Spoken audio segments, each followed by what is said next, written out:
नमस्कार दोस्तों जिले की सबसे बड़ी अधिकारी डीएम नेहा शर्मा एक सुबह सादे कपड़ों में बिना किसी सरकारी रब के सब्जी खरीदने बाजार पहुंची। उनके चेहरे पर सादगी थी, चाल में आत्मविश्वास, लेकिन किसी को अंदाजा तक नहीं था कि यह महिला इस जिले की डीएम है। नेहा सीधा एक ठेले के पास जाकर रुकी, जहां एक करीब 30 साल की सब्जी वाली औरत सब्जियां बेच रही थी। नेहा ने मुस्कुराकर उससे सब्जियों के दाम पूछे ही थे कि तभी एक छोटा बच्चा दौड़ता हुआ आया और उस औरत से लिपट कर बोला, मम्मी मुझे स्कूल छोड़ दो ना, लेट हो रहा है। नहीं तो टीचर डांटेंगे, सब्जी वाली बोली। बेटा थोड़ी देर रुक जा, मैं पहले इनको सब्जी दे दूं, फिर तुझे छोड़ने चलेंगे। बच्चा जिद करता रहा, नहीं मम्मी अभी चलो ना प्लीज, बहुत देर हो गई है। ये सब देखकर डीएम नेहा शर्मा का दिल पसीज गया। वो मुस्कुराकर बोली, आप बच्चे को स्कूल छोड़ आइए, मैं आपकी दुकान संभालती हूं। सब्जी वाली थोड़ी हिचकिचाई पर नेहा के भरोसे भरे लहजे ने उसे हिम्मत दी। उसने कहा, ठीक है बहन, मैं जल्दी लौट आऊंगी, और फिर वो अपने बेटे को लेकर स्कूल की ओर निकल गई। इधर नेहा ठेले पर खड़ी थी, चारों ओर के माहौल को गौर से देख रही थी। तभी एक मोटरसाइकिल ठेले के पास आकर रुकी। उस पर बैठा इंस्पेक्टर आदित्य वर्मा था। उसने उतरते ही थोड़ा तंज में कहा, तू कब से यहां सब्जियां बेचने लगी? यहां तो एक औरत हुआ करती थी, वो कहां गई? नेहा कुछ कहती उससे पहले ही वह सब्जी वाली औरत वापस लौट आई। इंस्पेक्टर को देखकर उसके चेहरे पर घबराहट छा गई। झुककर बोली, क्या चाहिए आपको इंस्पेक्टर साहब? जो मन हो ले लीजिए। इंस्पेक्टर ने बेजा हुक्म दिया। आधा किलो टमाटर दे, 1 किलो भिंडी और आधा किलो परवल भी देना। औरत ने बिना कुछ कहे जल्दी जल्दी सब्जियां तौल दी। इंस्पेक्टर बिना एक भी पैसा दिए मोटरसाइकिल पर बैठा और चलता बना। यह सब देख नेहा शर्मा स्तब्ध रह गई। कुछ पल खामोशी में बीते। फिर उन्होंने सब्जी वाली से पूछा, बहन उसने पैसे क्यों नहीं दिए? आपने उससे कुछ कहा क्यों नहीं? औरत की आंखों में मजबूरी साफ दिख रही थी। धीमे स्वर में बोली, बहन क्या कहूं, यह इंस्पेक्टर रोज ऐसे ही सब्जियां ले जाता है। जब कुछ बोलती हूं तो धमकाता है, कहता है मुझसे पैसे लेगी, अभी तेरे ठेले को उठवा दूंगा। मुझे डर लगता है अगर ठेला चला गया तो घर कैसे चलेगा, मेरे बच्चे क्या खाएंगे, इसलिए चुपचाप दे देती हूं। यह सुनकर डीएम नेहा शर्मा के चेहरे का रंग बदल गया। अंदर तक हिल गई वो। उन्हें यकीन नहीं हो रहा था कि कानून के रक्षक खुद कानून का मजाक उड़ा रहे हैं। उन्होंने गंभीर स्वर में कहा, बहन अब ऐसा नहीं होगा, मैं अब आपके साथ हूं। इंसाफ दिलाना मेरा फर्ज है। आप एक काम कीजिए, मेरा नंबर लें, लीजिए। कल जब आप ठेला लगाएंगी तो आप नहीं, मैं वहां रहूंगी। आप घर पर आराम कीजिए, बाकी मैं देख लूंगी कि वह इंस्पेक्टर पैसे देता है या नहीं, और अगर नहीं देता तो मैं उसे कानून की ताकत दिखाकर ही रहूंगी। औरत की आंखों में आंसू थे, लेकिन पहली बार उसमें राहत और उम्मीद झलक रही थी। अगली सुबह नेहा शर्मा ने एक गांव की औरत का भेष बनाया। ना कोई मेकअप, ना कोई पहचान। साधारण साड़ी पहने, सिर पर पल्लू रखे, वो ठेले पर आ खड़ी हुई। ठेले पर ढेर सारी सब्जियां सजाई गई। सब कुछ तैयार था। कुछ ही देर में वही इंस्पेक्टर आदित्य वर्मा अपनी मोटरसाइकिल पर वहां पहुंचा। इंस्पेक्टर आदित्य वर्मा ने अपनी मोटरसाइकिल ठेले के पास लगाई और घूरते हुए बोला, क्या बात है, आज फिर तुम यहां? वैसे तुम उसकी क्या लगती हो? कल भी तुम यहीं थी और आज भी। नेहा शर्मा, जो अब भी गांव की एक आम महिला के रूप में खड़ी थी, धीरे से बोली, मैं की बहन हूं, इसलिए आज उसकी जगह ठेला संभाल रही हूं। इंस्पेक्टर ने घिनौनी मुस्कान के साथ कहा, तो तुम तो अपनी बहन से भी ज्यादा खूबसूरत निकली, बहुत प्यारी लग रही हो आज। फिर आंखों से उसे ऊपर से नीचे तक देखता रहा और बेहुदे लहजे में बोला, वैसे छोड़ो यह सब, मुझे 1 किलो टमाटर चाहिए और साथ में थोड़ा धनिया और मिर्च भी दे देना। नेहा ने बिना कोई प्रतिक्रिया दिए सब्जियां तौली और चुपचाप उसके हाथ में दे दी। जैसे ही इंस्पेक्टर सब्जियां लेकर पलटने लगा और मोटरसाइकिल स्टार्ट की। नेहा ने सख्त आवाज में कहा, रुकिए, आपने अभी तक सब्जियों के पैसे नहीं दिए, सब्जियों के पैसे दीजिए। ऐसे नहीं चलेगा, इंस्पेक्टर झुंझुलाकर बोला। कौन से पैसे? मैं तो रोज फ्री में लेता हूं, अपनी बहन से पूछ लेना, वो तो कुछ नहीं कहती। और तुम ज्यादा जुबान मत चलाओ मेरे सामने। वो फिर से जाने लगा। तभी नेहा ने तेजी से कहा, आप मेरी बहन से चाहे जैसे लेते हो, लेकिन मुझसे नहीं।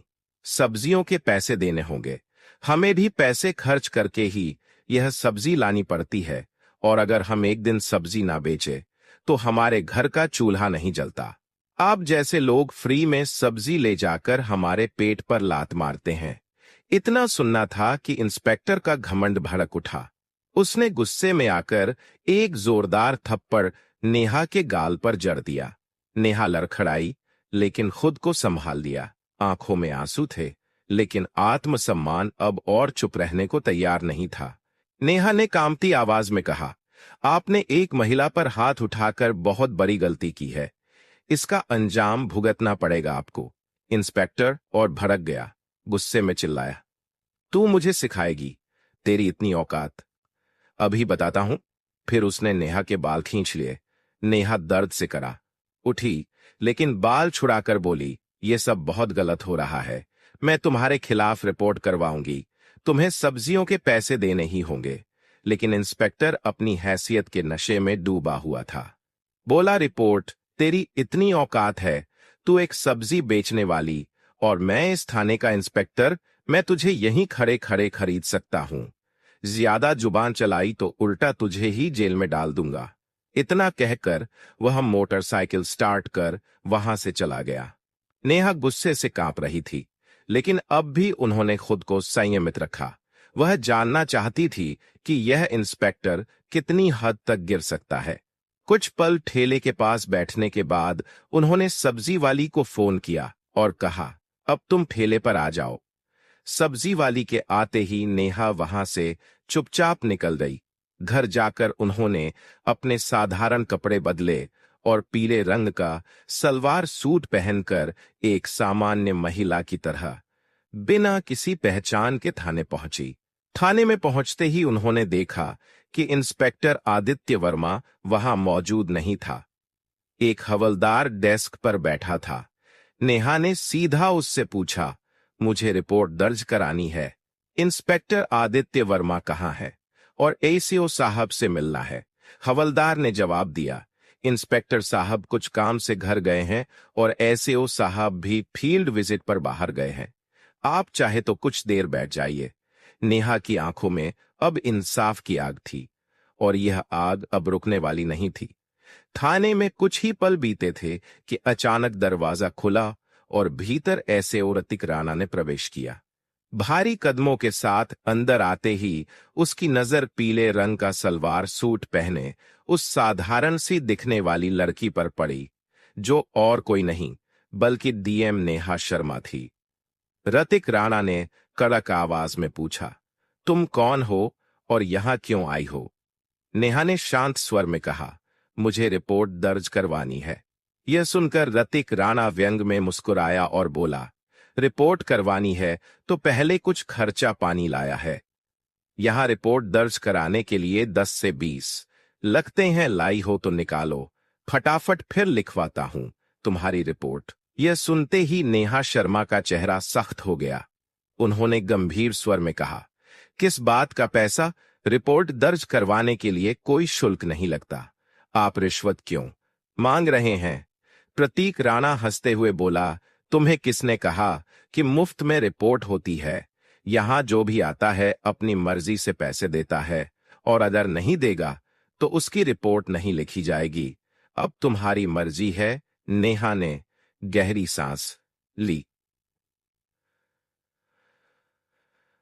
फिर बोली, ठीक है, लीजिए, लिखिए। पैसे लेते ही आरती राणा ने पूछा, बताओ किसके खिलाफ रिपोर्ट है? नेहा ने गंभीर होकर कहा, इंस्पेक्टर आदित्य वर्मा के खिलाफ। उन्होंने एक सब्जी बेचने वाली औरत से बदतमीजी की। रोज उसके ठेले से बिना पैसे के सब्जियां उठाते हैं, और जब मैंने विरोध किया तो मुझ पर हाथ उठाया। मैं इस पर सख्त कानूनी कार्यवाही चाहती हूं। ऋतिक राणा का चेहरा स्याह पड़ गया। घबराहट उसके चेहरे पर साफ दिख रही थी।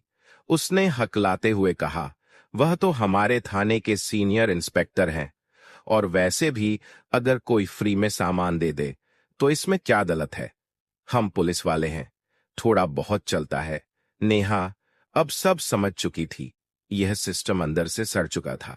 यह केवल वर्दी नहीं, गरीबों की मजबूरी का सौदा कर रहे थे। उन्होंने कुछ नहीं कहा, बस चुपचाप थाने से निकल गई, लेकिन उनकी आंखों में अब एक आग जल चुकी थी। अगले दिन सुबह डीएम नेहा शर्मा वर्दी पहनकर गाड़ी से सीधे उसी थाने में पहुंची। साथ में उनके सरकारी गार्ड्स भी थे। थाने के गेट पर वर्दी में उन्हें देखकर सारा स्टाफ हक्का बक्का रह गया। अंदर घुसते ही इंस्पेक्टर आदित्य वर्मा और एसएचओ ऋतिक राणा दोनों मौजूद थे। दोनों के चेहरे पर हवाइयां उड़ गई जब उन्होंने सामने उसी लड़की को देखा जिसे उन्होंने अपमानित किया था। लेकिन आज वह आम औरत नहीं थी, बल्कि जिले की डीएम थी। घबराए हुए दोनों एक साथ बोले, आप कौन हैं और यह वर्दी क्यों पहनी है? नेहा की आंखें अब एक अधिकारी की गरिमा से चमक रही थी। उन्होंने गंभीर स्वर में कहा, वर्दी नहीं दिख रही।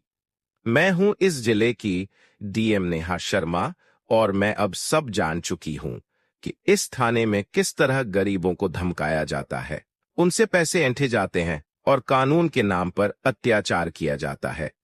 दोनों के पांव तले जमीन खिसक गई। घबराहट में उनकी आवाज कांपने लगी। मैडम, यह क्या कह रही हैं आप? अगर आप वाकई डीएम हैं तो हमें कोई आईडी दिखाइए। नेहा ने बिना एक शब्द कहे अपने बैग से सरकारी पहचान पत्र निकाला और आरिक राणा के सामने रख दिया। आईडी देखकर ऋतिक राणा के हाथ कांपने लगे। उसके चेहरे से सारा रंग उड़ गया। तुरंत हाथ जोड़ते हुए नीचे झुक गया। माफ कर दीजिए मैडम, मुझे नहीं पता था कि आप डीएम मैडम है। मुझसे बहुत बड़ी गलती हो गई। पीछे खड़ा इंस्पेक्टर आदित्य वर्मा भी अब तक घबराया हुआ था। वह भी हाथ जोड़कर बोला, मैडम जी, माफ कर दीजिए, जो हुआ गलती में हुआ, आगे से कभी नहीं होगा। दोनों अधिकारी अब शर्मिंदगी में सिर झुकाए खड़े थे, लेकिन डीएम नेहा शर्मा की आवाज में अब कोई नरमी नहीं थी। उन्होंने कठोर स्वर में कहा, आज से तुम दोनों सस्पेंड हो। वर्दी पहनकर तुमने क्या किया है उसका हिसाब अब कानून करेगा। इस जिले में अब गरीबों का अपमान नहीं होगा, ना ही वर्दी की आड़ में लूटपाट। फिर उन्होंने पीछे खड़े स्टाफ को निर्देश दिया, इन दोनों को तत्काल प्रभाव से निलंबित किया जाए और इनके खिलाफ विभागीय जांच शुरू हो। पूरा थाना अब खामोश था। डीएम नेहा शर्मा ने एक बार फिर साबित कर दिया था कि वर्दी सिर्फ ताकत नहीं, जिम्मेदारी का प्रतीक होती है। डीएम नेहा शर्मा ने कड़े स्वर में दोनों अफसरों की ओर देखा और बोली, तुम दोनों माफी के लायक नहीं हो। आज जो तुमने किया है वो एक अधिकारी नहीं, एक अपराधी करता है। अगर मैं तुम्हें माफ कर दूंगी तो तुम फिर वही हरकतें करोगे, फिर किसी गरीब को कुचलोगे, फिर किसी मासूम की आवाज दबाओगे। इतना कहकर वह आगे बढ़ने लगी, लेकिन तभी इंस्पेक्टर आदित्य वर्मा और एसएचओ ऋतिक राणा दोनों उनके पैरों में गिर गए। आंखों में पश्चाताप और चेहरे पर शर्म साफ झलक रही थी। मैडम, आप बिल्कुल सही कह रही हैं, हम वाकई माफी के लायक नहीं। प्रतीक राणा बोला, लेकिन एक आखिरी मौका दीजिए, हम सच में बदल जाएंगे। आज के बाद किसी गरीब को नहीं सताएंगे, किसी से फालतू पैसे नहीं लेंगे और हर फरियादी की इज्जत करेंगे। आदित्य वर्मा ने भी सिर झुकाकर कहा, हमें माफ कर दीजिए मैडम, वादा करते हैं कि दोबारा ऐसी गलती नहीं होगी, और अगर हो भी गई तो आप हमें सस्पेंड नहीं, सीधे जेल भेज देना। नेहा शर्मा कुछ देर चुप रही। उनकी आंखें दोनों की नम आंखों और डरे हुए चेहरे पर टिक गई। फिर उन्होंने गहरी सांस ली और गंभीर स्वर में बोली, ठीक है, मैं तुम्हें माफ कर रही हूं, लेकिन यह आखिरी मौका है। अगली बार अगर किसी भी गरीब की आवाज मुझ तक पहुंची, अगर फिर किसी ने कहा कि थाने में अन्याय हुआ है, तो मैं तुम दोनों को सिर्फ सस्पेंड नहीं सलाखों के पीछे डालूंगी, और इस बार कोई माफी नहीं होगी। दोनों अफसरों ने सिर झुका लिया। उनका आत्मसम्मान चूर चूर हो चुका था, लेकिन अब उनमें सुधार की एक सच्ची झलक थी। नेहा शर्मा ने थाने से बाहर निकलते वक्त एक नजर पूरे स्टाफ पर डाली और बोली, पुलिस की वर्दी डराने के लिए नहीं, भरोसा देने के लिए नहीं, भरोसा देने के लिए होती है। इस वर्दी की इज्जत तभी होगी जब इसे पहनने वाले खुद इज्जत देना सीखेंगे। डीएम के जाते ही पूरे थाने में सन्नाटा छा गया। सबके चेहरों पर शर्म और सोच की लकीरें थी। उस दिन के बाद पूरा थाना जैसे बदल गया। अब ना कोई रिश्वत लेता था, ना किसी गरीब की आवाज दबाई जाती थी। हर फरियादी की बात सुनी जाती, रिपोर्ट बिना पैसों के दर्ज होती, और सड़क से बाजार तक हर जगह पुलिस लोगों की मदद करती नजर आने लगी। सब्जी वाली औरत भी अपने ठेले पर मुस्कान के साथ बैठती थी, क्योंकि अब उसे किसी का डर नहीं था। यह कहानी हमें सिखाती है कि हिम्मत और ईमानदारी से बड़ी कोई ताकत नहीं होती। अगर किसी पद पर बैठा व्यक्ति अन्याय करता है तो उसकी वर्दी नहीं, उसके कर्म बोलते हैं, और जब सच बोलने वाला उठ खड़ा होता है तो पूरा सिस्टम बदल सकता है। तो दोस्तों, आपको कहानी कैसी, कमेंट बॉक्स में जरूर बताएं। मुझे आशा है कि आप कहानी से संतुष्ट है। दोस्तों, हमारे चैनल को सब्सक्राइब करना ना भूले। ऐसी ही रोचक और इंटरेस्टिंग कहानी हम लाते रहेंगे। दोस्तों, मिलते हैं अगली वीडियो में। धन्यवाद।